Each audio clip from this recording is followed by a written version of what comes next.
ሰላም ውድ ቤተሰቦች እንዴት ናችሁ? ዛሬ ደግሞ እቺን ቀለል ያለችዋን ቤት ውስጥ የምትለበሰዋን ጨርቅ እንዴት እንደምንቆር አሳያችኋለሁ። አዲስ ከሆናችሁ ፎሎ አድርጉ፣ ኮፒ ሊንክ ማድረግ እንዳይረሳ።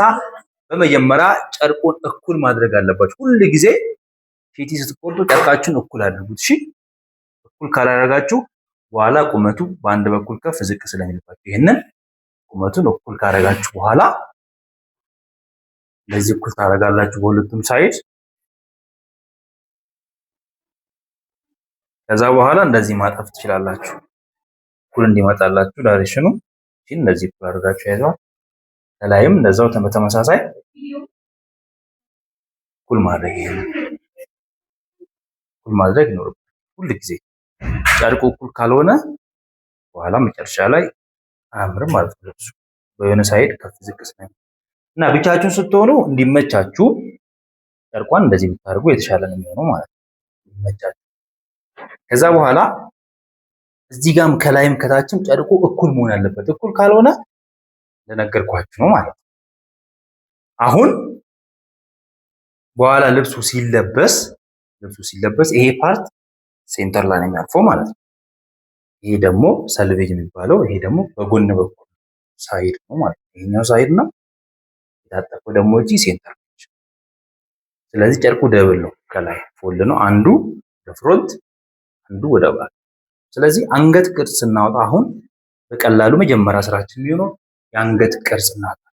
ብዙ አይነት የአንገት ቅርጽ አለ፣ ግን ኮመን አለ የተለመደ ሁሉም ሰው ከርቭ ነው። ብዙ ጊዜ አይታችሁ ከሆነ ኮመን የሆነ የአንገት ቅርጽ ነው አብዛኛው ሰው የሚጠቀመው፣ ያንን ማሳያችሁ ማለት ነው። ስለዚህ በሞቃታማ አካባቢ ያላችሁ ሰዎች ይህንን ጨርቅ ገዝታችሁ በቀላሉ ቤት ውስጥ መስፋት ትችላላችሁ ማለት ነው። ከዛ በኋላ በዚህ በታጠፈችው ፓርት በኩል ሁል ጊዜ ወደ ታች ዝቅ የምንለው የፊት ለፊቱ ሁል ጊዜ ወረድ ይላል። የኋላው ባክ ደግሞ ከፍ ስለሚል፣ ምክንያቱም ከፍ ስለሚለው ለሴፍቲ የሚጀምረው የታችሁ ቆይ ሁሉ ልብስ ከኋላ ከፍ ያለ ስለሆነ ማለት ነው። አሁን ግን እኛ በቀላል መንገድ ባኩንም ፍሮንትንም አንድ ላይ መቁረጥ እንፈልጋለን። ስለዚህ ከዚህ ወደዚህ የምንመጣው ከዚህ ከአንገታችን ስር ወደዚህ ያለችው ማምጣት የተቀመጠ ስታንዳርድ ሳይዝ አለ። እንደ ሰው ፍላጎት ግን ይለያያል። አንዳንድ ሰው ፍሪ የሚፈልግ ሰው ካለ በዛው ልክ ማስፋት ይችላል። ግን ኖርማል እንለው ከዚህ ወደዚህ ወደ ጎን የምንመጣው ስፋቱ 7 ሴንቲሜትር 9 ሴንቲሜትር መጠቀም ከዛ በላይም ይሆናል። ለዲዛይኑ ዲፔንድ እንሆናለን ማለት ነው። ምን ይመስላል? ከዚህ ወደዚህ የምትመጡት በኢንች የምትጠቀሙ ከሆነ ከ3 ኢንች እስከ 4 ትችላላችሁ። ከዚህ ወደዚህ ከ7 እስከ 8 ሴንቲሜትር እዚህ ጋር ወደ ታች ደግሞ የፊትን የኋላ አንድ ላይ ለመቁረጥ 2.5 እስከ 3 ሴንቲሜትር ዝቅ ትላላችሁ። ያን እቺ ከያው ማለት አያችሁ እንዳደረኩ ከዚህ ወደዚህ 7 እስከ 8 እስከ 9 ወደ ታች 3 ሴንቲሜትር ይህንን ይመስላል። እዚህ አሁን ቅድም እንዳየነው ከዚህ ወደዚህ ከ7 ሴንቲሜትር እስከ 9 ሴንቲሜትር መጠቀም ትችላላችሁ። ግን እንደ ከስተመራችን ፍላጎት ይወሰናል። ለምሳሌ በጣም ሰፋ ያለ ፍሪ ሳይዝ የምትፈልጉ ከሆነ ከዛ በላይ ማስጠንቀቅ ይቻላል። በላስቲክ መሸብሸብ ብዙ አይነት ዲዛይን አለ። ግን አሁን ማሳያችሁ ቤዚኩ ቀላል ከዚህ ወደዚህ ከ7 እስከ 9 ሴንቲሜትር ወደ ታች ደግሞ 3 ሴንቲሜትር መጠቀም። ዝቅ ብላችሁ ምልክት ካደረጋችሁ በኋላ አሁን እኔ እየሰራለሁ በሴንቲሜትር ነው እየሰራን ያለው ነው። ከዚህ ወደዚህ 8 ወደ ታች 3 ሴንቲሜትር። ስለዚህ የፊቱንም የኋላውንም እዚህ ለመቁረጥ ይችላል። ይሄ ፓርት ድፍን ነው። እሺ ቤተሰቦች፣ ይሄ ፓርት ምንድነው? ድፍን ነው፣ ታጥፏል። እቺ አንግል ነች ሁሉ ፓርት። ይሄኛው በኋላ ክፍቱ ፓርት በጎን በኩል ነው። እኔ የጀመርኩት ከዚህ ሴንተር ነው ወደዚህ መጣ። ይሄንን እንደዚሁ እንዳለ ቆርጣለሁ ማለት ነው። ቆርጣለሁ። አሁን ያደረኩት ምንድነው? ባኩንም ፍሮንትም አንገት አንድ ላይ ቆርጥ ሰዓት ለመቆጠብ በቀላሉ ለመስራት። ከዛ በኋላ አያችሁት እንደሚመስል እኩል ነው አይደለ? አሁን የፊት ለፊቱን አንገት ቅርጽ ማውጣት ምን እንዳይሆን ይሄንን ከለበሳችሁ ጭንቅላታችሁ አያስቀር።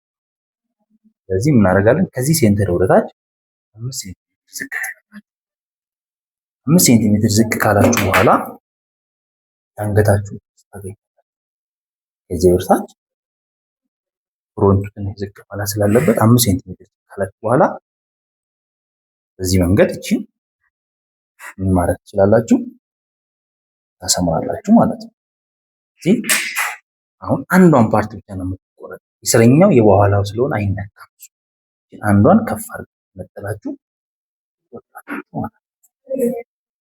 ትቆርጣላችሁ። በቾክ ምልክት ብታደርጉ የተሻለ ነው ማለት ነው። በሚታያችሁ በቾክ ከለር ትቆርጣላችሁ።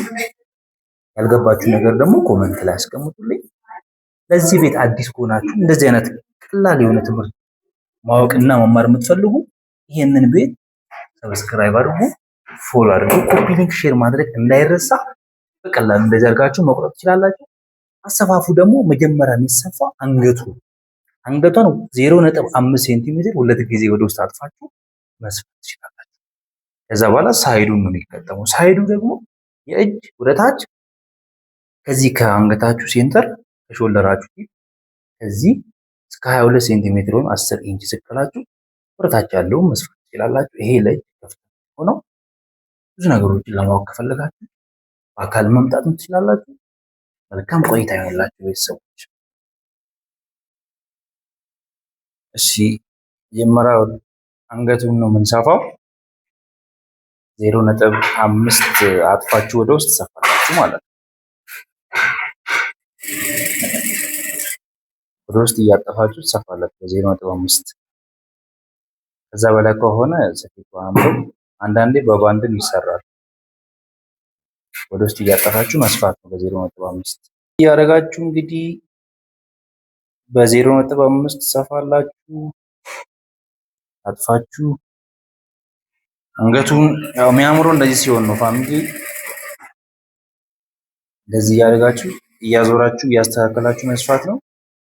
ወይ ደግሞ በካውያም ቀድማችሁ አጥፋችሁ መተኮስ ትችላላችሁ። ያልገባችሁን ደግሞ ያው እንግዲህ ማየት ትችላላችሁ በአካል በቀላሉ ቤት ውስጥ እንደዚህ ሰርታችሁ ለራሳችሁ መልበስ ትችላላችሁ። እኮ ያልገባችሁ ኮሜንት ላይ እንግዲህ ጠብቃችኋለሁ።